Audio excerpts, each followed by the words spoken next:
What if I told you there's a plant you're warned not to touch, discouraged from eating, and in many places forbidden to grow, despite the fact that it is packed with complete protein, essential fats, minerals, and micronutrients the human body depends on? What if I told you this plant grows easily, requires little water, improves soil instead of exhausting it, and has fed humans for thousands of years? Yet today, it is treated as suspicious, dangerous, or socially unacceptable. What if I told you this same plant once appeared in medical texts, government farming manuals, and household kitchens, before it was quietly removed, not because new evidence emerged, but because powerful systems decided it no longer fit their economic model? Today, this plant is either ignored or actively stigmatized. You're told it is unnecessary. You're told safer alternatives exist. You're told regulation protects you. But here's the contradiction you are rarely asked to confront. Modern food systems are facing rising malnutrition, chronic disease, and soil collapse. While one of the most nutrient-dense, sustainable plants ever cultivated remains restricted, misunderstood, or legally complicated to access. That outcome does not happen by accident. No society unintentionally removes a low-cost, nutrient-rich food source from its population. That requires policy. That requires messaging. That requires incentives aligned against public access. By the end of this video, you will know exactly what this plant is, why it was pushed out of the food system, how the narrative around it was engineered, and who benefited from making sure you stopped eating it. This channel is built around one principle. Evidence matters more than approval. We examine history through records, not reputation. We analyze health and agriculture through data, not advertising. And when official narratives conflict with documented outcomes, we follow the money. We expose what was buried, not to provoke outrage, but to restore context. Information that challenges entrenched systems rarely disappears on its own. It is regulated, reframed, or quietly sidelined. If you value fact-based investigation that survives pressure, algorithm shifts, and selective visibility, supporting this channel helps keep these discussions accessible, not for a creator, but for the public record. The plant is hemp, specifically the edible components of cannabis sativa cultivated for food and nutrition. This is not about trends, politics, or recreational debates. This is about documented nutritional science, agricultural history, and regulatory decisions that reshaped what people are allowed to grow and eat. Before you dismiss this, understand something essential. What you were taught about this plant is not what farmers, physicians, or governments believe for most of human history. Hemp was not removed from the diet because it lacked value. It was removed because it offered too much value without centralized control. From a nutritional standpoint, hemp is unusually complete. Hemp seeds contain approximately 25 to 32 protein, including all 9 essential amino acids. This places them among a small group of plant foods capable of supporting human protein requirements without supplementation. Unlike many protein sources, hemp protein is highly digestible. Its primary proteins, edestin and albumin, closely resemble proteins found in human blood plasma, which reduces digestive stress and improves absorption.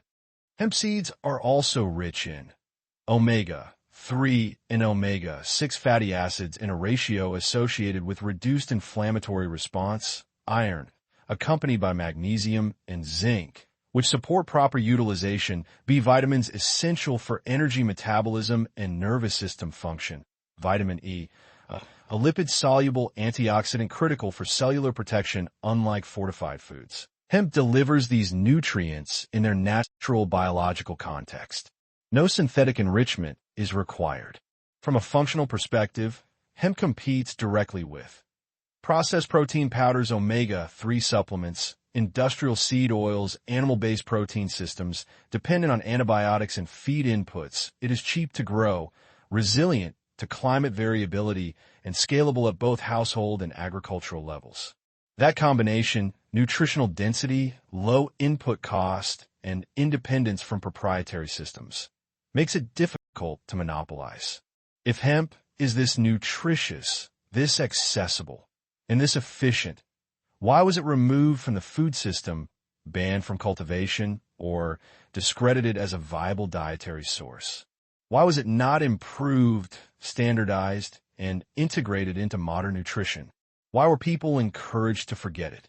To answer that, we need to trace the shift from acceptance to suppression step by step. For most of recorded history, hemp was ordinary.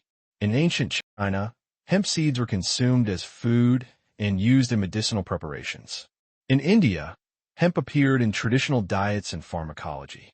Across Europe, hemp oil and seeds were common, especially among rural populations. By the 19th century, hemp extracts and preparations appeared in Western medical texts. Hemp was not exotic. It was regulated like other medicinal and agricultural plants. The shift began in the early 20th century. At the same time industrial food systems expanded, several powerful sectors emerged. Refined sugar and grain processing, industrial seed oils derived from monoculture crops, pharmaceutical approaches to nutrient deficiency hemp did not fit this model. It could be grown locally. It did not require centralized processing. Its nutritional value reduced reliance on manufactured supplements. Regulation followed economics. Through taxation, licensing, and legal reclassification, hemp cultivation became increasingly difficult. Crucially, distinctions between edible hemp and psychoactive cannabis were collapsed into a single category. By mid-century, hemp disappeared from farms, kitchens, and curricula, not because it was disproven, but because it was regulated out of practicality. Public perception did not shift naturally. Language was deliberately blurred. The nutritional plant was associated with social deviance, criminality, and danger, despite no evidence linking edible hemp to harm. Media campaigns repeated simplified claims. Education systems removed nuance. The plant's food value was excluded from dietary guidance. Fear accomplished what evidence could not: compliance. Once hemp was framed as risky, few questioned why. The stigma became self-reinforcing. This was not an accident of misunderstanding. It was the predictable outcome of messaging aligned with economic interests. The consequences were concrete. Farmers lost access to a crop that provided food, oil, and income. Communities became dependent on imported or processed alternatives. Nutritional diversity narrowed. In many regions, individuals faced fines or arrest for cultivating plants their grandparents once grew freely. Patients seeking affordable, food-based nutrition were pushed towards supplements and processed substitutes. This was not theoretical harm. It affected diets, livelihoods, and health outcomes across generations. Modern research has quietly reversed many earlier claims. Hemp protein is now recognized as highly digestible. Hemp oil is studied for cardiovascular and metabolic benefits. Hemp cultivation is promoted for soil restoration and sustainability. Where restrictions have eased, no public health crisis followed. Instead, hemp re-entered food markets as powders, oils, and seeds, often sold at a premium, processed and branded by corporations. The contradiction is clear. The plant was never unsafe. Access was the issue. Industrial food producers benefit from centralized protein sources. Supplement companies profit from nutrients delivered in isolated, branded forms. Large agricultural systems favor crops that require patented seeds, chemical inputs, and global distribution. Hemp threatens that structure by offering nutrition without dependency. Change is slow because acknowledging hemp's role would require restructuring food policy, subsidies, and profit models. The incentives reward delay, not correction. This was never about protecting public health. It was about controlling food systems, profit streams, and dependency. You were not uninformed because you failed to care. You were misinformed because complexity was removed deliberately. Once you recognize that, the story becomes difficult to ignore. Do not accept this account uncritically, including this video. Read agricultural records. Examine nutritional databases. Compare what is restricted with what is promoted. Ask yourself a simple question. Who benefits when people are discouraged from growing and eating one of their most complete foods? If you value open inquiry over comfortable narratives, participate in the discussion. Support access to information that does not rely on permission. Truth rarely announces itself.